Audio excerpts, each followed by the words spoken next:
of a Mexican influence as a Mexican and African American woman, I would hate myself, okay? I would absolutely hate who I am internally. And it's heartbreaking to admit, but it's the truth. And it just comes from a realization that, Mexicans do not like black people, okay? They don't like African Americans, frankly, and they don't like mixed children with African Americans, and they don't like indigenous Mexicans. So all of that combined just creates like a whoa realization for me. And really a lot of that came from being confronted with so much racism. Ever notice how when mixed race people come out and talk about how badly they were treated by family members because they don't like the other race that they are mixed with, it's never the black side. Like, seriously, when is the last time? Is it about Mexican men that make you feel that way? They don't like black men? Yeah, come on, man. I've been fucking Mexican girl long enough. Yeah, no, nigga, it's just like the lion and gazelle. It's already understood. I done been down to Mexico. They treat a nigga bad than a motherfucker. I done had a Mexican supervisor worse than the white boy supervisor. You date a Mexican dude, you and the Mexican boy can be friends forever. Let his sister like you. Yeah, y'all ain't I won't be friends no more. Shit. Let him find out you fucked his cousin. So yeah, no, man. It's just natural. Yeah, it's just natural. Mexican men, and then but where it's more obvious that it's in prison, in jail. Never throughout a prison riot have the black and Mexicans came together to fight the whites. It's always the Mexican and whites fighting the blacks. That's when I talk about racism. I live in Los Angeles. Y'all have every job. Y'all have all the jobs. Y'all have jobs everywhere. The bank, the grocery store, customer service. Y'all have jobs everywhere. Insurance. Y'all have the jobs. Because y'all only hire y'all people. I remember being 18 years old. I was in college at CSUN.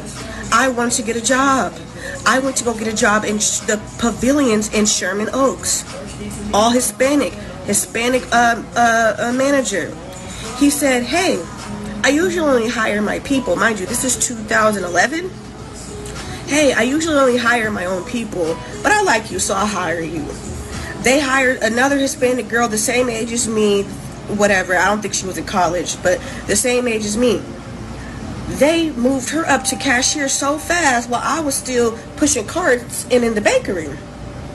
Then I asked them what. You may not know, I'm Korean American. I was born here in the States. But let's talk about, this is not a complicated conversation, okay? K-pop is not some isolated cultural phenomenon. It's black music and black culture. A lot of you guys have been DMing me, what do you think about K-pop? So I'm addressing it right now. It is black R&B, hip-hop, pop, systemized through a Korean entertainment industry machine. Not an opinion, it's facts, okay? It's history. Let me take you to the very first K-pop group ever in 1992 called Seo and Boys, Seo Idol. If you listen to their songs, you can probably name the songs they copied. I'm gonna play for you one of their songs called Come Back Home, okay? You tell me what song it is.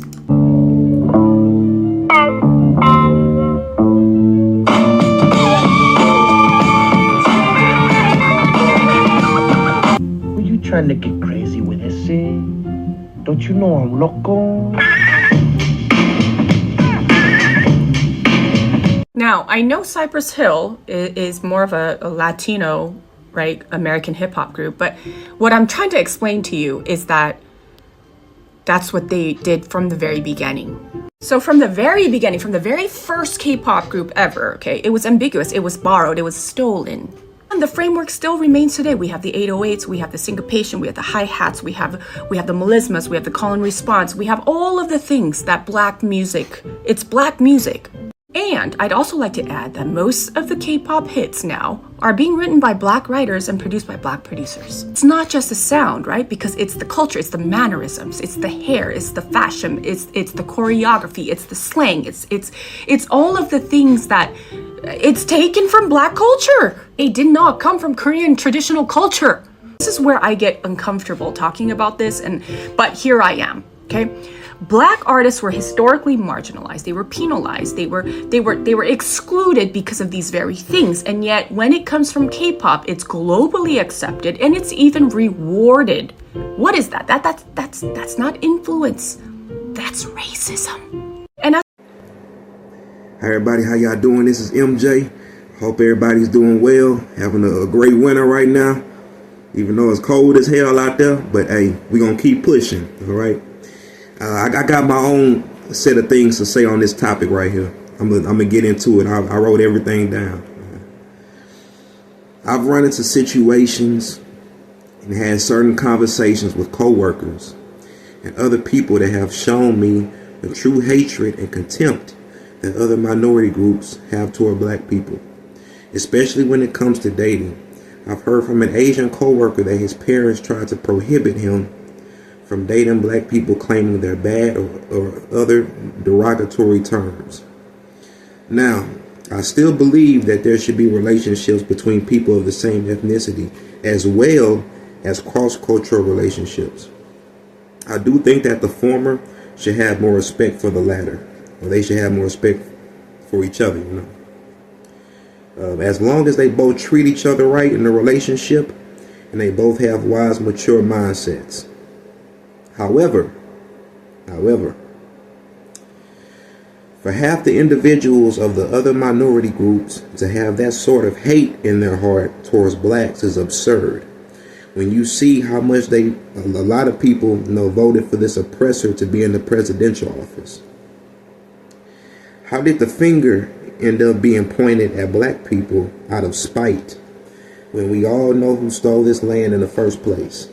We all know who was giving disease-ridden blankets out to the Native Americans, who pushed them off their land, and who have been and are eating and hanging people, all of the above. Still, somehow black people have become or been the scapegoats in a society that uplifts the oppressors and continues to hate and shit on the most oppressed. I've worked temp jobs where I've had Latino coworkers group up and talk shit about me for no reason when I was in there working my ass off. And I just went in there, was just work. I was made sure I was cordial to people and always spoken, was always nice. I went there and minded my business. I wasn't bothering anybody. I've had a Hispanic teacher at my HVAC school who constantly glazed the Caucasian kid in class, but was trying to tease me about being able to pick up an HVAC job, even though I learned quickly in the lab when we went to go work on the coils and everything. And I had good grades. And I graduated. I currently live in San Antonio, so I see this a lot. It's too much of a coincidence that every HVAC company here that I've went to so far has seen my ambition and my qualifications, but they still try to turn you away. A little bit too much of a coincidence. In all honesty, I don't think they would act like that if it were a Caucasian dude or another Hispanic dude applying for the job. And people might get mad at me for saying this, but I gotta speak the truth. All right, I just gotta go ahead and get it out there. That's why I'm glad that I'm so strong and ambitious, because I'm going to keep trying no matter what. And no matter what city or state I have to migrate to in order to get this opportunity. Either that or die trying. Seriously. Another thing I've realized is what the last lady said in the beginning about how others try to copy black culture and music. The same people that they try to antagonize and hate are the ones that copy the most. It's so hypocritical, it doesn't make sense. I worked at a Freddy's job. The majority of the staff was Hispanic. I was the only black person in there. And, they walked around playing Usher and Lil Wayne, Kendrick Lamar all day. Are we lovers or friends? Tell me again. You know, and they're jamming to that. As soon as they walk past me, they making mean faces and barely want to speak to my ass. That's another one example I wanted to bring up.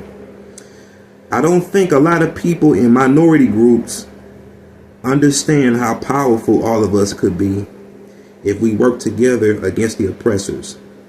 And when I say all, I mean black people, Latino people, Asian people, Arabs, if that's the correct term, and even the good white people, if they're truly as just and fair as they claim to be. A lot of people might get mad at me for saying this. Don't really give a fuck. But I think that both types of intimate relationships play their part in the world.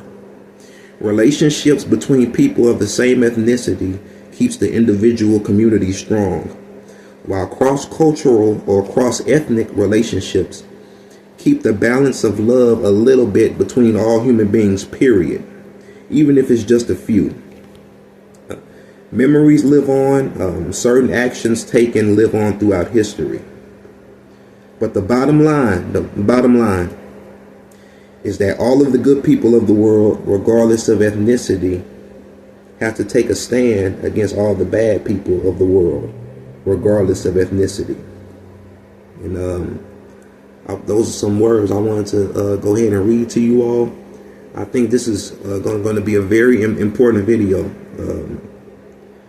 Like I said, people might get mad at this, but hey, I gotta speak the truth regardless, you know. But like I said, I hope everybody's doing okay.